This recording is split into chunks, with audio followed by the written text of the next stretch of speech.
Want to welcome everybody to the MBL podcast, episode 2. I am sitting here with my sister, Miss Tricia Dunlap of Dunlap Law PLC. This is one for the record books and for the lawyers out there.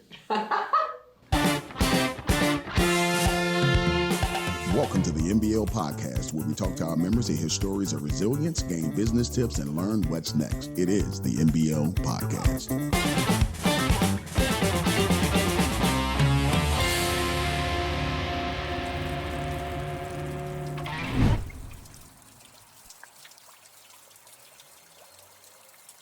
So we are here with MBL podcast episode 2, and I have Miss Dunlap. Can you say your name, spell your name, and also say the name of your business? Yes. So I am Tricia Dunlap, and that is Tricia. Mm-hmm. Thanks, Mom. And last name is Dunlap, Dunlap. Okay. And I'm the founder and managing partner of Dunlap Law. Awesome. So let's just get into it. Sure. Originally, where are you from? Well, I'm a Navy brat. So I've lived all over when I was growing up, but the roots were here in Virginia. And I came back here in my late 20s and have been in Central Virginia since 1998. Out of all the places you lived as a Navy brat, where's one place you would go back to, you would consider going back to? And to live? Yeah. Oh, I'm not leaving this area. No. Richmond. I love Central Virginia, and my husband and I have some land out in the mountains of West Virginia, and this is home. Understood. As someone who drifted around a lot and went to a bunch of different places as a young person, there's just nothing like having roots. So what do you find so attractive about Richmond? I find a lot of things about Richmond attractive, but what do you find attractive? Richmond's fantastic, frankly. Right. It is small enough to get around easily. You can pretty much get from one side of town to the other in 30 minutes, maybe 45, Mm-hmm. Traffic's not too bad. We have fantastic restaurants. Yes. We have just the hiking and the outdoor opportunities are just incredible. The whitewater rafting, it's rare, it's on and on. And I love the Four Seasons. We get four distinct seasons. Yes. When you live in other places around the United States, you really don't know how in depth our four seasons are. Yeah. Well, and don't forget the history too. The history here in Richmond. I was a history teacher in my first career. My grandfather was actually the director of research at Colonial Williamsburg. So loving history and being a total history nerd is deep in my bones. My mom's got a PhD in history. She was a professor. I couldn't get away from it if I tried. So the history here is really meaningful to me. It's very rich. It's very rich. There's women's history here. Right. There's Black history here. There's Civil War, Revolutionary War, depending on, So for me, Elizabeth Van Lew, who was a woman who was a spy for the Union during the Civil War. I read about her. She is incredible, but then there's Maggie Walker, For me, women who broke the rules and built the life that they dreamed of, those women in history are perpetual inspiration for me. So, and that's part of what we're stating now, just Richmond history.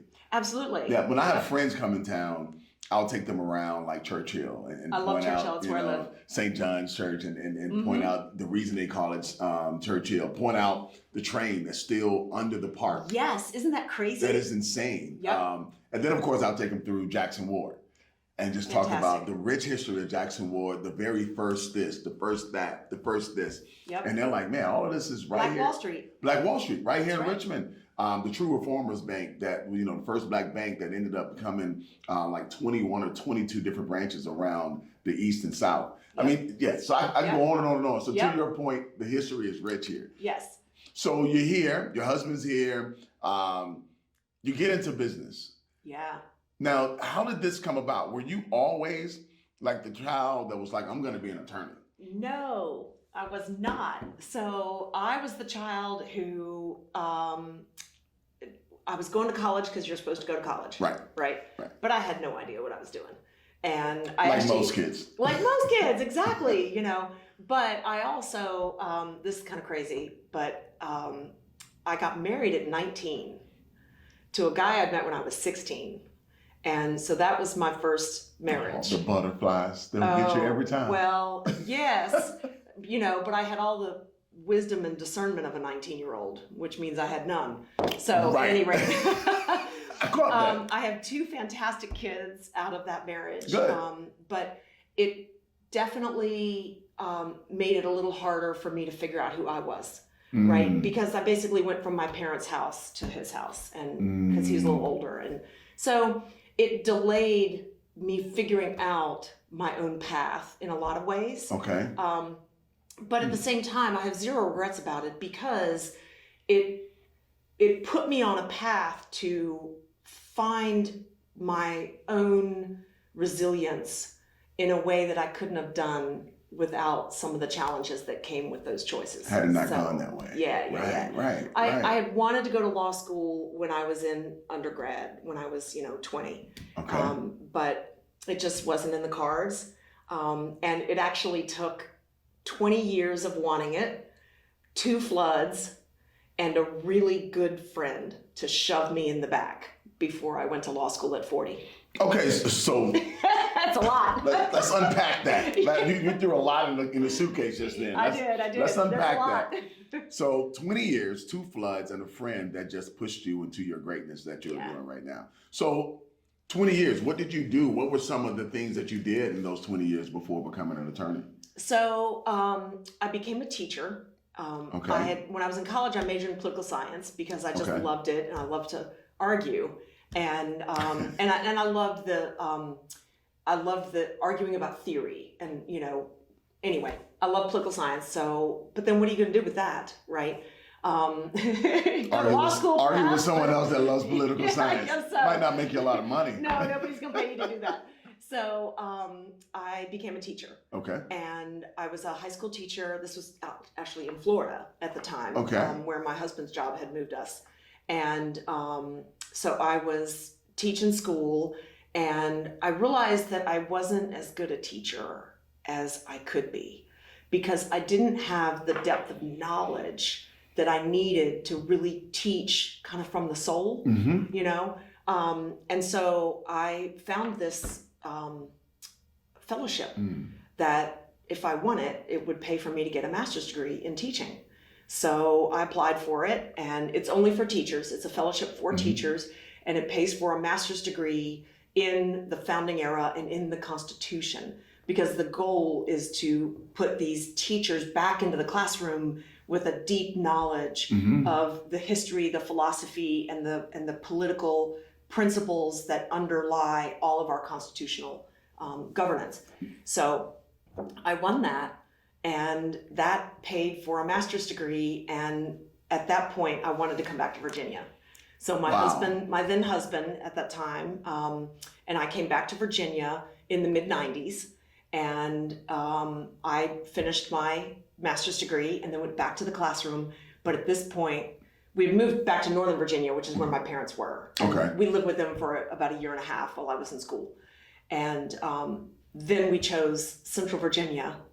And I taught first in Prince George, at Prince George High School, 1 year. Okay. And then I was at Thomasdale High School in Chester. Go Knights. Oh. I was there at Thomasdale for 9 years. I was just with a couple of buddies of mine that, one buddy in particular, Ken Oxendine, he played NFL football. Sure enough. So he and I were together probably about 2 weeks ago. Oh, So, that's great. yeah, so Thomasdale, Yeah. it's a school at heart, especially with a lot of the friends that I have. Oh, yeah. So now you're teaching. After teaching, what was the point that you were like, okay, so you say you got this depth of knowledge. You needed depth of knowledge. Right. You go and you get it. Yes. Now, after you get it, what transpired to make you go, this still isn't it? Well, so here's the thing. I loved being a teacher, Okay. but I had gotten to the point where I was bored. I'd gotten bored. I was teaching AP government and AP psychology. I was teaching some AP history classes and like dual enrollment classes. And there was nowhere else to go. There were no dragons to slay. You felt boxed in. Well, teaching's a fantastic career. Right. But it's relatively limited in where you go, beyond the classroom, unless you want to go into administration, which didn't interest me. And now I'm going to use a dirty word that women aren't supposed to use. Let's go. I'm ambitious. Uh-oh. I am an ambitious person. How I dare am you. a builder. Yes. How dare you. I'm a builder, and I got restless. And I could see myself turning into the teacher I didn't want to be. I mean, the robot, everybody, in a sense. yes, Yeah. everybody has had that teacher, the one who doesn't want to be there, right? The one who is stuck and unhappy. And I just said to myself, I am not going to be that teacher. It's not fair to me. It's not fair to the kids, you know.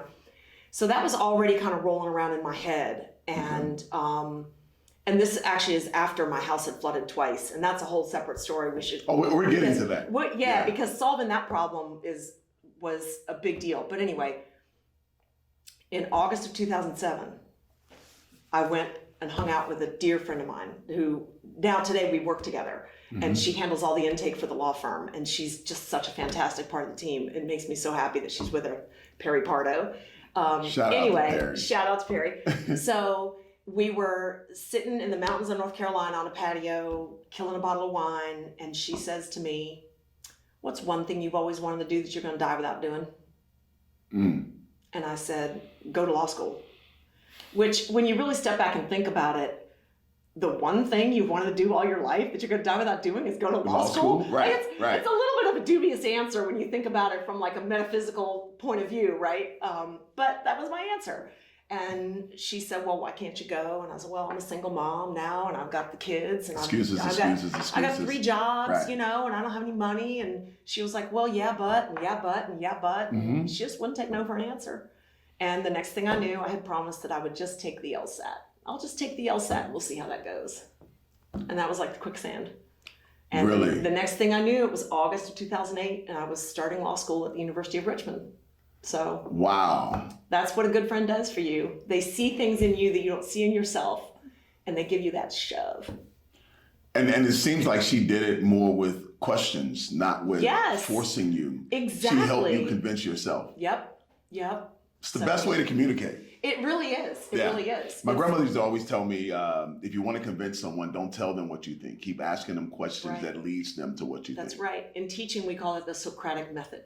Yes. And it's actually something that I often use with my clients today, because so often my clients know the right answer. Right. They just need me to help them get there. And the questions help them process it.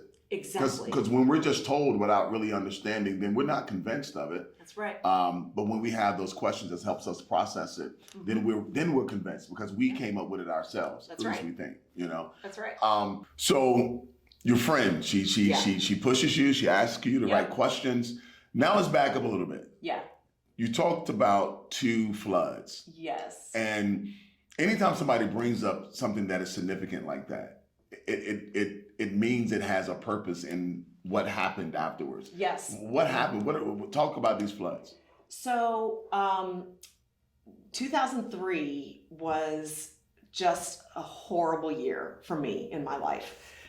So for one thing, my husband and I split up at the end of 2002, and he moved out in January. Okay. And I mean, we'd gotten married in 1987. You know, like I'd never lived by myself. That's 15 years. Yeah. I'd never lived on my own. I'd never See that paid math my own I just bills. did there? That was good. I'd never paid my own bills, you know, I was able to buy him out of the house. So I bought him out of this house that we had on Beach Road in Chesterfield County. Okay. And the house was on 2 acres and had a little creek in the backyard, about 200 feet from the back door. And on Memorial Day, Monday of 2003, the kids were with my ex, and I was awakened with firefighters at my front door, pounding on the door, saying, ma'am, we're here to evacuate you. Your house is about to flood. Wow. And we had torrential rain overnight. It wasn't Gaston. It wasn't a hurricane. It wasn't any kind of named storm. It was just a whole lot of rain. And so I turned around and looked out the picture window that looked onto the back door or onto the backyard, and I could see that there was just 200 feet of muddy brown floodwater, and it was at my deck, and it was coming fast. And for people who've never actually experienced a flood water moves with a force and a speed that will just chill your soul. I mean, it is probably within half an hour of the firefighter being at my front door, the floodwater was coming in my back door. So, you know, it was interesting because here I am newly single, right? And in another context, the idea of a firefighter being at my front door might have been a pleasant surprise, you know, but it was not that morning for sure. And so I immediately pick up the phone, and let me tell you, you find out who your friends are when you call them at 7:00 on Memorial Monday and say, my house is flooding, please come help me. And Laura Deck in Chester, Virginia, who I taught with at Thomas Dale, she and her 2 kids rolled out of bed and showed up at my house, and the firefighters, God bless all of them, one of them went and got a U-Haul truck, and I'm literally standing in my living room saying, okay, you know, take that. Yes, yeah. Trying to in the moment figure what and the value. water's like coming in the back door as they're taking stuff out the front door. So it was crazy. Wow. And the question is like, well, how high is the water going to go? You know, you don't really know. So at any rate, that was the first flood. Okay. And the water came up about 2 feet in the house. And it ruined a lot of carpet. It got into my kids' rooms. It didn't get upstairs where my bedroom was. So that was good news. Yeah. But it did enough damage that we were out of the house for about 6 weeks. And I would teach school, and then I would go back to the house and I would rip out drywall, rip out the carpet, and then I would go wait tables, because that was my other job. And where were you waiting tables at? Brock's Barbecue in Chester, Virginia. Yes. Yeah, I used to love Brock's. It's a popular Still spot. love Brock's, yes. Yeah. So anyway, that was just my life that summer. And as the summer wore on, I think we got back into the house in maybe June or July, you know, early July, I think it was. And then here comes August. And right after Labor Day, the forecasters started talking about this hurricane named Isabel. And they said, it's tracking toward us. It's coming towards Central Virginia. And I just knew. I was like, oh, we're going to get hammered. Here we go again.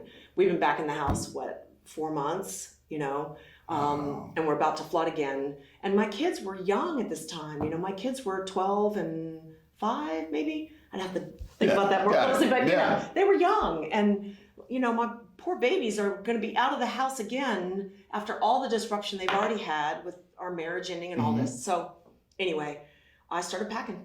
Wow. And before Isabel ever hit, I had plans for the kids and where they were going to go, and they were with their dad. And then it was like, okay, do I move things to the second story, or is it going to flood so badly that I should move everything literally out of that? Yeah. Right. Like, and these are decisions you have no good facts to base your decision on. It's just, so it was just a mess. And I'll never forget, Hurricane Isabel was, you know, coming. The first bands of the storm were starting to hit during the daytime. And I was doing like the last minute preparation and running around. And I'll never forget when I hit the electric box and turned off all the electric to the house. And then I walked around and found the gas and like threw the thing so that the gas was turned off. Yeah. And then I said, please God, take this whole damn house down the river. Like, just take it. Because flood insurance after the first flood had not paid. They pay like garage sale value for all your belongings, and they give you bare minimum to try to rebuild.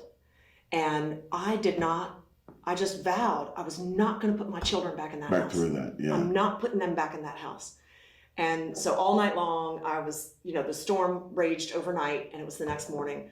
I got back in my car, drove out to Beach Road, and when there was a police, you know, barrier at Beach Road stopping me, I just knew. I was like, oh, this is going to be bad. But good. Well, you know, there are degrees, right? So right. I had to show him my driver's license to get past the barrier. I'm like, my house is down there. So I get there, and I couldn't even get to the house. I was in the road. The house was under about 6 feet of just filthy water. Wow. Yes. And it stayed underwater for several days. But it didn't wash down the river. And that meant that flood insurance was going to give me some pennies, and I was going to have to I'm paying a mortgage on it. Right. You know, what am I going to do? So Chesterfield County was coming along and saying, well, it's so damaged that by code you might have to elevate it. And I'm like, elevate it? Well, Who's going to pay for that? Nobody. That's who. I didn't have the money, and flood insurance wouldn't cover it. You know, it was built on a slab. So what are you going to do? You know, I'd gotten FEMA assistance to pay for an apartment, but they would only give me 2 months at a time. So I'd have to pay rent and then pay rent for the second month and then immediately apply for more FEMA assistance to pay for month 3 and 4, you know. And so I'm fighting that, and I'm fighting flood insurance. I'm still fighting flood insurance over the first flood. And then it was just a mess. Wow. And I started calling my supervisor on the board of supervisors, and I got zero help from Kelly Miller. And yes, I'm naming names. Kelly Miller was my supervisor on the board of supervisors. That's right. And he just ignored me, and I would not go away. And I started doing research, and I found out that FEMA has a grant. It's called the Hazard Mitigation Program Grant. And the goal of the grant is actually to buy properties that are repeat flood properties. Because most people don't know this, but flood insurance is subsidized by taxpayers. We pay for it. Mm-hmm. Every time there's a claim on flood insurance, it's hitting our wallet. And it's cheaper to buy these properties, demolish them, and then the land belongs to the local government. Yes. So it can't to be the developed county or again. city, yeah. Right. So it's cheaper to do that than it is to pay claim after claim after claim. So I found out about this grant, and I went to Chesterfield County because they had to apply for it. I was like, hey, let's do this. And I just got a whole lot of no at that time. But what else am I going to do, Micah? Like, it was my one out other than bankruptcy, basically.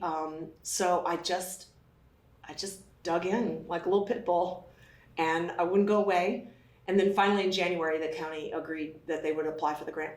And they applied for the grant, and then that took forever. And Chesterfield had to compete against other localities for a limited pot of money. Mm-hmm. But Chesterfield got the grant, and it was my house, and then I had 3 neighbors. And all the houses had been built in the 50s, before there was zoning, before there was floodplain mapping, all of that. Mm-hmm. And so all 4 houses, actually one of the homeowners opted not to go into the buyout. And so they, do what they want. Fair enough. But, 3 homeowners got that relief and were able to rebuild. And then Chesterfield County now owns those, parcels of Those land. plots, yeah. Yeah, so they can never be built on again. And I had vowed I wouldn't put my children back in that house. And I found a new house that I bought at auction. And my kids were in their home by Christmas of 2004. Wow. Yep. So the buyout wasn't final until 2005. And then things finally started to settle down in my life by about the end of 2005, after a 2-year run of just challenges coming from every direction. And once things settled down and I was back to, teaching and waiting tables and, selling perfume and all my other, taking care of my kids and all that, I thought to myself, that was kind of fun. Like, in a weird way. I know. No, I get it. No, I absolutely get it. It's this massive I absolutely problem, get it. right? And it's Yeah. it's like this big hairball, nasty problem. And it's got all these different, and I solved it, Wow. And it was fun to solve it. And I didn't just solve it for myself and my kids. I solved it for 3 other families. Yes, 3 neighbors. One of whom had a son who was special needs. And the repeated flood was really traumatic for that child in particular. Was really upset with all of the dislocations out of his house. So anyway, it was a big deal. Well, ironically, I ended up back in Richmond because my condo in Los Angeles got flooded out. That's how I ended up So back you in do Richmond. know. Yeah. It's just soul crushing. As I was looking through the videos, I also have videos of that I sometimes go back to and just process. I have pictures. And before that house was demolished, before the sale to Chesterfield County, from me to Chesterfield County was final, I went back to that house. By then, we hadn't lived in it in a couple of years, and it was just a shell, But I went back to that house with a paintball gun and a bunch of big rocks. And just had some fun. We just shot the hell out of it. And, you know, it was my house. I could do what I wanted. Right. So that was fun. Ladies and gentlemen, this is your attorney. This is the one you hired. It was fully legal. It was I my love it. house. No. I mean, just the spirit of it. I mean it in a great way. Like Yeah. the spirit, that freedom, that It was. how can I say that, that type of energy Yeah. to just be distributed to what people would consider something they would never want to see again. I was starting fresh. And Right. sometimes when you're starting fresh, you just gotta wipe the slate clean. Right. And just Let's go put and the you nail in gotta the get that coffin. energy out. You know, I'd had 2 years of energy that was all just directed at this massive problem, and just clearing that out so that I'm a big believer in energy, and Right. I really think that getting that behind me and then focusing on the future and what am I now going to build for myself and my children. It's so much we could have over a cocktail later to talk about the depths. Deal. Let's do it. The depths of Yeah. that. Yeah. That's heavy. So 2008, you're in law school. Yes. Okay. Did you already know what type of law you wanted to practice? No. I Okay. didn't. What was your initial thought? So my initial thought, I started law school the same year that my youngest child, my son, Joe, started middle school. Okay. And I was a single mom. And I was really mindful of the fact that I wanted to finish that job well. Understood. And so when you first start law school, there are kind of 2 tracks that you first have to choose. One is called transactional, and the other is called litigation. And litigation is where, you know, you're either suing or being sued, or and you're in court a lot. Okay. Litigation is very fun, but it's a wild ride. It can be very demanding. It can be very long hours. It can be very unpredictable. So my first choice was I was going to go transactional. Okay. I wanted to really focus on how I could use law to help people. Okay. So that became my focus. And then throughout law school, of course, the pressure of being a single mother, and I knew that graduation was coming in the spring of 2011, and there was no universe in which I could be unemployed. Okay. I had left the safest job in the world for I don't even know what. And then the economy falls apart, and you know, so I worked really hard. I had to be at the top of the class. I had to do law review. I had to do moot court, which, you know, for all the law nerds out there, y'all know what I'm talking about. Mhm. Everybody else, just trust me. Let's go with it. It's all the extra stuff that you do to build your resume as a law student that is hours and hours of really hard work. But it's what maximized my opportunity to be employed after school. So After school, you get employed? I did. I landed at what's called big law. So there's a ranking of law firms, Mhm. and the top 100 biggest law firms in the country are called big law. Okay. And I landed at McGuire Woods, which is a big Wow. law firm here in town. Yes, love McGuire Woods. Yeah. They're a fantastic firm. Yes. Yes. Friend of mine, she came out and she used that same term. Her name was Angela Isabel. Oh, And excellent. she went to Williams and Mullins. Mm-hmm. But she would use that same term. I'm coming out. And she ended up going. Williams Mullen is a great firm, but it's not McGuire Woods, right? Right. So you I have have to stay loyal. Well, McGuire Woods, shout out to them. They have done some pro bono work for one of the boards that I'm on for the community that we serve. They are rock stars They of the really Richmond are. community. Yeah. I learned so much at McGuire Woods. I mean, it was really a fantastic opportunity, and I was there 3.5 years. So when you think about McGuire Woods, prior to you getting your own firm, was there anything about culture that you learned there that you kind of used as you developed your own? Excellence. Excellence. The standard of legal work at McGuire Woods is exceptionally high. And when you are in a small law firm, it can be challenging sometimes to serve your clients at the level of excellence that the big law firms have, because they have so many resources. Right. But my overall takeaway from my time at McGuire Woods was that there was a level of quality in work, in how we draft contracts, how we write letters and, briefs to a court and that sort of thing. There was a level of quality in the legal product that we do not compromise on. And I got that from McGuire Woods. That could be a level of intimidation for some people that's having to go up against McGuire Woods, and now you. Well, it can make it hard to hire because I'm not going to hire just anybody. Well, that part as well. That part as well. Yeah. So, at what point, and how long were you at McGuire Woods? But at what point did you say, "I'm going to do my own thing"? So I was at McGuire Woods for 3.5 years. Okay. And I started to realize, I had a phone call with my best friend. I don't know exactly when it was, but it was, maybe 2.5 years in.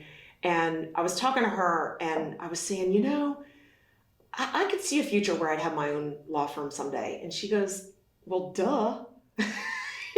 Again, someone seeing something in you that you're trying to pull out of yourself. Exactly. But Yeah. You know what? I'll take that. Let's get that out of you. Let's go. Yep. So that just got me thinking. And I started on a path then where maybe I would stay at McGuire Woods long term, maybe it'd be short term, maybe I'd start my own firm. I didn't know, but I wanted the options to be open to me. And so I actually became really hardcore frugal. And for like 2 years, I mean hardcore frugal. I put my bike on the back of my Prius and I drove to the Manchester neighborhood of the city and parked for free on the street and rode my bike in the last 2 miles. Wow. So I wouldn't have to pay for the parking garage, like that level of frugal. Like making my own bread, my own yogurt, Micah. I was frugal. Wow. Yes. But what it meant is that there came a moment when I was ready to go. And it meant that I could go. Just for a second, let me to all of our members at MBL, what I just heard you say was pre-preparation. Yes. It wasn't, I think we have a lot of business owners that want to go into business. They don't really understand what business is and what it takes. And they just kind of jump into it, hoping that from the moment they start, things will start working out. I love that you created, first of all, discipline to set up a financial foundation. Yes. To really get rolling. And what that does, it gives a business time to make mistakes. Yes. When you have a strong foundation, you have this time period where mistakes don't hurt as bad. And here's the thing about being in business. And I'm going to look right at the camera when I say this. You will make mistakes. Thank you. You will. I mean, you just will. It's inevitable. Being in business is a dynamic adventure. And tomorrow is not going to look like today. That is the one guarantee. So you have to be ready to make mistakes, and you have to have the resilience and the ability to not let fear of making mistakes get in your way. I was telling a friend the other day, we were talking about, things happening in my life that I prepared for and things that I didn't know I was being prepped for as a flood came. But now I'm in that mindset, I'm always preparing for something. Whether I'm doing it intentionally, right, or whether it's just where I am in that moment that I ended up at. Right. I'm always preparing for something. And I guess I say that to say when you make those mistakes, it's only preparation because you needed to learn whatever happened in that moment to get over what's about to come that you may have no idea is on its way. That's right. Yeah. That's right. Well, and the thing is too, every time something goes wrong, and I don't even want to call it a mistake necessarily, right? Because most business owners that I know, at least, and I know for myself this is true, I am making the best decision that I can make with the information I have today. Mm-hmm. But there are always gaps in that information, you know? And so it's the fact that you don't have, and it shows up a day late after you've decided, right? That's where you've got to be scrappy. You've got to be resilient, and you've got to be willing to pivot. You have to be willing to pivot. You have to be. Yeah. As we speak about mistakes, what is a moment or something that you can share that was one of your greatest challenges as you've been in business with your own law firm? So there's actually two that I want to touch on. Okay. The first one came before the pandemic, and then the second one came because of the pandemic. So number one, when I was at McGuire Woods, of course, I'm a young lawyer and my role is to support the partners, basically. Mm-hmm. So much of the work that I was doing at McGuire Woods was the work they needed me to do. It wasn't necessarily the work that I, was heartfelt to do kind of thing. Right. So now all of a sudden I'm out on my own and sort of the sky's the limit. I can do whatever I want.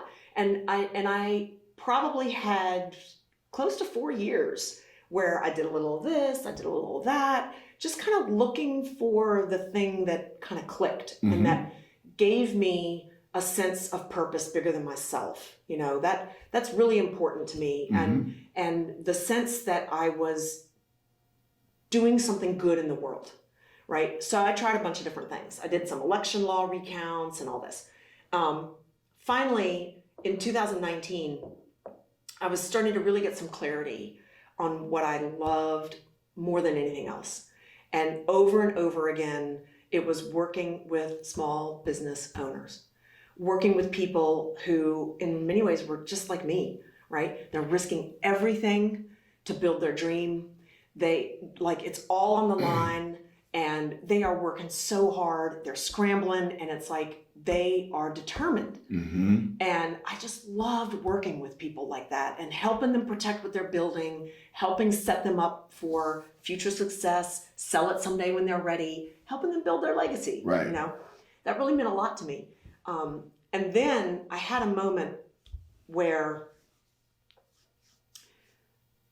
it hit me that my first career as a teacher, and I was a government and history teacher, and in that career, I was preparing the next generation of citizens for this incredible nation that we live in, right? It was deeply meaningful work. Well, now I'm helping small business owners protect what they're building. And it hit me one day, there's been a lot of talk about our democracy and how our democracy is really at risk right now. And we're at a very delicate moment. Right. Small businesses are essential to the health of our democracy. Agreed. Because absolutely agreed. We can look at all the statistics and we can say the vast majority of jobs are created by small business, all that. It's true. But here's what fundamentally is true about small business. It fragments economic and social power. Now, the purpose of democracy is to fragment political power, right? Instead of concentrating political power in the hands of a king, we're going to give it to all of the people. Small businesses fragment economic and social power. And that prevents power from being concentrated in the hands of a small few for economic and social reasons. Wow. So that's so good. That is so good. See, history nerds continue to deliver. Wow. To me, the small businesses in our nation are the bulwark of democracy and we don't realize it that way. So the moment I had that realization, it was like my first career and my second career just did this. It all made sense. And what just popped in my head was, and of course words get muddy, but what popped in my head, in a good sense, is that democracy can be a great equalizer for politics, whereas small businesses can be a great equalizer for capitalism. Exactly. That's my point. Yep, that's exactly my point. That's good. Otherwise, what do you have? You have a small handful of global multinational companies that control social and economic capital, Right. And there's social capital too. We started this podcast mentioning Maggie Walker, right, and history. Well, I'm again history nerd. Maggie Walker's life is so inspirational to me because much of the wealth that she built for herself was, first of all, during the Jim Crow era. Yes. Which was profoundly recreated slavery, essentially, yes, in all course, but name. Of course. But she got wealthy despite all of the legal disadvantages that she faced. But it's not just that she got wealthy, it's what she did with that wealth. She used her wealth to invest in other Black-owned businesses. And she was one of the founding pillars of the Black Wall Street that we talked about for Jackson Ward. Yes. So yes. That's what I mean when I say that small businesses fragment economic and social power. And did you know she ran for office? I did know that. Yep. Yes, Yep. I did know that. So that's what it means for a small business owner to generate wealth and power for themselves. That's what it does for our country and for our democracy. That's good. So that was one mistake. What was the mistake post-pandemic?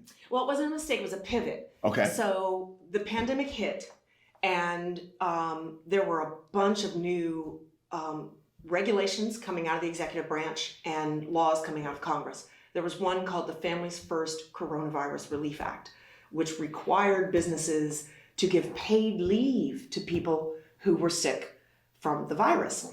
And I had a lot of, and it was in the media, and I had a lot of clients. My phone started blowing up. I'm getting text messages and emails, and what is this? What do I do? How do I afford this? You know? And I just thought to myself, my clients are not the only ones struggling with this. Every small business owner is struggling with this. So I literally dug a tripod out of the closet, and I put my iPhone on that tripod, and I just started doing videos. And I didn't have a script. I didn't have any lights or no makeup, nothing. It was me in front of a brick wall, just talking to people saying, you know, here's how you can get your PPP loan, and here's what you need to show. These are the documents you need. And this Families First Coronavirus Relief Act, you know, here's how it works. And here's how, you know, you have to comply if this or that. And here's how you can get around it if you can't comply, you know. I just started making videos. They were, let's just say, they were not well produced. It doesn't matter. They were well intended. That's all that matters. I just wanted to get information out there to people at a time when there was a lot of information, but not all of it was quality, not all of it was accurate. And even other people who were trying to produce good quality information, there was a lot of conflicting regulatory action. You know, we get guidance from the Treasury Department, for instance, about the PPP loans, information that didn't match up with the law that Congress had passed. Sounds like the Bible. That's a great point, you know. So anyway, my goal was to just get information out there. And so I started doing these videos, and that has now turned into the Dunlap Law YouTube channel, which is now beautifully produced, and it has good production and all the lighting and the makeup and the, you know, and it's scripted so that I actually have some discipline around whatever's coming out of my mouth. Good. Yeah. It's powerful. It is very powerful. So now you work through those. Well, one was a mistake in not recognizing the power in which you were doing. Yes. That was in alignment with some other power that you had when you were teaching. It took time for me to get clear on my vision, you know, and that's something, you know, for business owners. My experience, and Dunlap Law is now 7 years old. Right. And it turned 7 on September 1st of 22. And it's a Virgo. It is a Virgo, yes. And I'm a Libra, so I guess that's all right. Anyway. It's totally fine. Yeah. So your vision will shift, because we said earlier that being in business is a dynamic adventure, right? And so what ends up happening is the vision that you have right now, it's a perishable vision. Right. It's going to fit for maybe a year or two, maybe 3. But then, if you're doing it right, at least, your business is going to grow. It's going to change. You're going to hire new people, and they will bring their own little quirks and personality and their culture. And so your business is continually changing, and your vision will adapt accordingly. Right. And that, to me, is part of what makes it kind of fun. It's why I implore, like, whenever I'm working with our members, and especially with business plans, you know, I tell them, well, I'm trying to do this for 20 years. Let's settle down. Let's create a model and a plan for 3 to 5 years. Yeah. Because in about 3 to 4 years, you're going to start to see things differently than what you fully see it as now. Yeah. And you have to be able to pivot, as you stated earlier. Speaking of small businesses, you work with small businesses, you see them develop, you see them go and grow and become great. You also see them fall off a cliff. Yes. What are some of let's do this in two ways. Okay. What are some of the practical things, non-legal things that you would say you've learned in building your business that you would give as nuggets to other business owners? Okay. I think the first thing is you need to be ready. You need to have the mindset where you expect that it will be hard. If you go into your business expecting that, things are going to fall into place and things are going to, and the money's just going to show up and, you're probably setting yourself up for all kinds of, things going wrong. Yeah. If you go in instead with the mindset of, I don't really know what's coming, but I do know and believe that I can handle whatever's coming. It's a subtle shift, but it's important. Have faith in yourself that you can pivot when you need to pivot, that you can find the resources that you need to find, that you can work hard enough, that you've got the hustle to do it. But expect that you're going to have to at the same time. That's good. Yeah. That's very good. Yeah. Thank you. So that's part of it. But here's another tip. Make space in your life for silence. Church. That will preach right there. Church or meditation or, synagogue or whatever. I mentioned my husband and I now have my second husband. We have land out in the mountains. And that works for us. That is my cathedral of silence. There you go. And my best business ideas have come to me through the inspiration that I get when I have been sitting in silence. And when I say, when I use that term church, it's not so much go to the building. It is something that's the gospel. Yeah. That's where I'm coming from with that. Because silence, I think quite often we can get so overwhelmed with our businesses because 100%. We would never do everything there needs to be done. You will never. Yeah. Never. So you have to carve that space out for self and quietness. I'm learning that. Well, and that's, if you're just go, and you're always plugged in, which, when I say silence, I mean like literally unplug. Yeah. Put your phone away. Right. And ideally, if you can do it for a fairly long stretch of time to the point where you start to miss it and you're twitching, good. You should do that on a regular basis. Good, yes. Because our modern lives are so full of noise and they're so full of high velocity demand. It's not just the demand on us, it's the speed that everything is moving at. And so that unplugging and that intentional silence gives space for inspiration.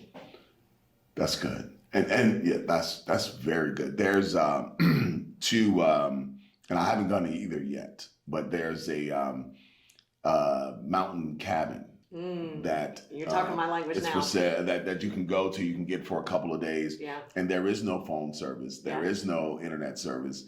There is a landline, and that landline is shared by like 4 or 5 cabins. So you're not even encouraged to use that. Yeah. That's one place I'm looking forward to going. Then there's a meditation, 10-day meditation process that's called Vipassana. Yes. Yes. And so I was accepted to 2 Vipassana classes. Oh, you gotta go do it. Both times I ended up getting a show. 10 days, no phone and no talking.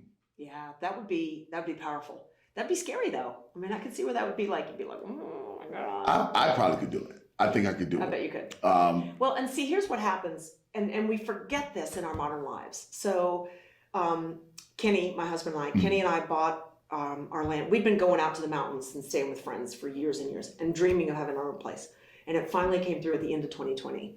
And the summer of 2021, I know you're gonna think I'm crazy when I tell you this now, but the summer of 2021, we didn't have running water. We didn't have electricity. We didn't have any cell phone service. We lived in a 10 by 12 canvas tent.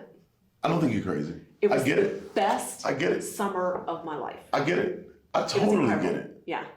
So creating that space for nature and for silence and for inspiration to come, that's where you're going to get your best business ideas from that. So I'm now building a 3-year growth plan. I'm in a program called Scaling for Growth, Okay. which the Commonwealth sponsors, which is fantastic. Go Virginia. And I'm building out a 3-year growth plan. And much of the goals and the action steps that are going to feed those goals, it's based on the inspiring ideas that I've gotten That came from- when I have been silent in meditation. Yeah. I love it. So, wow. So those are my practical tips. So the practical tips, find time for silence, Yeah. and start off already being prepared for the challenges that are ahead. Don't Yeah. think this is a honeymoon. Yeah. This is Just going to be a have a ride. mindset that it's an adventure, Love right? It's an adventure, and you don't know what's coming, but you believe you can handle it. Whatever's coming, Yeah. you can handle it. Yeah. So what are some legal, now to our MBL members, you got to get some free legal advice. Now, I'm going to protect myself as an attorney first and give a disclaimer and Let's say that nothing that I'm about to say is intended to be specific, actionable legal advice. This Okay. is for your general information. Understood. Okay. And if you would like to have a consult, please give us a call. We'll There set we that go. up. There we But- go. There you go. So here's one of the biggest mistakes I see people make. They do not understand what it means to go into business with another person or other people. And they go online and they start an LLC, and then they'll download something off the internet somewhere. It may not even be the right document, and then they will edit it themselves and they will sign it, and they don't understand the ramifications of that. They haven't. So often people think of lawyers as, well, I need to go to a lawyer because I need a contract or I need a document. No. What you need is advice. You need our advice so that you set it up properly from the start. And the document is second to that. Right. The advice is what you need most. And our focus is on educating people, which again, that goes back to me being a teacher, right? I do not want a single one of our clients signing a document that we've prepared for them unless they understand what's in the document and why. So it's important to really understand whatever corporate structure, whether it's an LLC or whether it's a corporation, whatever corporate structure you're in, and understand your responsibilities in that In structure. that, yes. Because things can go sideways really quickly, particularly with business partners, if you don't understand. There's this thing called fiduciary duties under the law. Fiduciary duties, and this is a deep, I have videos on this, go to my YouTube. But fiduciary duties can become a legal liability for you if you do not fulfill your fiduciary duties to the company, to your business partners. If it's a corporation and you have shareholders, then you have fiduciary duties to those shareholders. It's a big deal. And people don't really understand it very well. So that's one thing. And then the other thing is, there are a lot of resources out there on the internet where you can download a document. And if you haven't gotten the advice of what should be in the document, and if you don't really understand what some of those terms mean in the document, you've really got no business signing it. Don't sign it. People do it. They think they've saved money because they only spent $200 or $300, but what you've done is actually set yourself up to spend $3,000 or $4,000 with us. Because you didn't know what you were doing. Because you're going to have to unwind the hot mess you created. You know, I love that order because the document should reflect the advice. We'll help you start an LLC and give you the advice you need to get started for, Minimal. $500 and $800 tops. Which is good, might I add. I know for some people like, well, I'm just now starting to the point you're making. If you don't start off right, the money you think you don't have now to do it the right way would definitely be the money you won't have later on because of the debt you have to pay for making those mistakes. Right. Now, I'm now going to criticize my own profession. Okay. And I will say I completely understand why entrepreneurs avoid lawyers. I totally understand why they do not pick up the phone. You have no idea what it's going to cost you, right? We bill by the hour, and are you going to get a bill that, like, it was a 50-minute phone call, but we spent 10 minutes talking about, the weather. Does that mean I'm getting billed for the whole 50 minutes or what, right? And then you get this bill in the mail that you didn't expect, that you didn't plan for. It's terrifying. So I get that. One of the flaws in our profession is that so far, we have not figured out how to really serve the micro businesses, the ones that don't really have money to give us $1,000 to put into a trust account and, pay for the hourly fees, right? That's what I'm working on. And this goes back to inspired action. Right. In one of my meditation sessions, I actually had this inspired idea to do like small group video calls up to 10 people. I was just about to bring that up. This, yes. Right? Cameras off, names are disguised. We don't know who you are. You gave us your question a couple days ahead of time so we could prepare. And then on the call, our paralegal gives us the question and then we give the answer. And nobody knows whose question is whose, right? But you get your question answered as well as an understanding of what other people are working through. Exactly. So that lets us serve people, and it lets us use technology in a way that brings down the price and makes it predictable, and you can plan for it. So we're about to launch all of that in a monthly flat fee subscription program. So I was literally gonna go into that. So I'm glad that you brought that up because at MBL we have so many small businesses, and when I sit and I meet with so many of them, I can tell right out the gate if this business, not whether they're gonna succeed or fail, because there's no way to really tell that out the gate, but what type of challenges they're gonna have from the start. Yeah. When I hear somebody say, when I hear somebody say, well, why do I need that? And I know it's something that's critical. I know not only are they trying to avoid this thing that they need, but they're probably in that avoidance for so many other things. Yeah. And it's kind of like, no, just structure this thing the right way. Right. Get off to the right start. But it goes also back to something you said earlier. You set yourself up by being frugal, making sure financially that you had what was needed to get started the right way. Yeah. That helped. Of course it helps. But honestly, the failure of the traditional law firm model to serve the needs of micro businesses, to me, it's an access to justice issue, right? So many people talk about access to justice from the angle of, like criminal justice, for example. But to me, when small business owners can't access the help they need at a transparent, affordable, low monthly fee, then we're not quite there yet, So that's something I'm just working to cure that. I'm working to fix that. If we go technology back to, really helps. If we go back to what we were saying earlier as it pertains to democracy, to politics, and small business and capitalism, that would be like taking away all the voting booths in certain areas so they can't vote. That's right. Making it hard for small businesses to not be able to get the needs they must have from the start. Right. It's taking away the voting booths. Right. You're stopping them from being... And here's the other thing. Most of the time, particularly with the really small, the micro businesses, they often have the same questions over and over again. Right.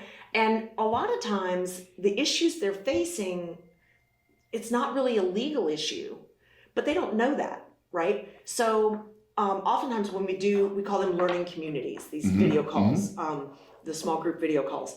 Oftentimes when we do a learning community call, we will actually say, okay, here's the question. And you know what? This isn't really something that we can help you with. There's no reason to pay a lawyer to help you with this problem. This is a business problem, and here's some other ways to think about it. And so just helping people kind of understand the parameters of what law can do and what it can't do, that alone can be helpful because people can then triage their issues and decide how to spend their resources. Prioritize them, yes, Yeah. yes.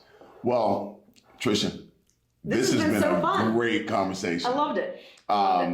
Tell people where you are, tell people how they can find you, if you're on social media, what your YouTube is, your address, give people the information so they can come see you. Okay, so our home office is in Rockets Landing, which is on the east end of the city. I'm an East End girl, I live in Churchill, but we serve businesses throughout Virginia and DC for that matter. Okay. And we'll be growing from there. But online, you can find us on Instagram. It's Dunlap Law PLC. You can also find us on LinkedIn, Dunlap Law PLC, on Facebook, Dunlap Law PLC, and then our YouTube channel, Dunlap Law PLC. So if you didn't get that, if you Google Dunlap Law PLC, you would definitely find. And our website is dunlaplawplc.com. So that one has .com to it. yeah, that's got the .com. So Tricia, just thank you so much. Thank you for all the help you've given the MBL. Micah. I love the MBL. I'm a big supporter of all your programs. Thank you. And We need the overall mission. God bless you. Let's do it. Thank you. Thank you. That was good. It is the MBL Podcast.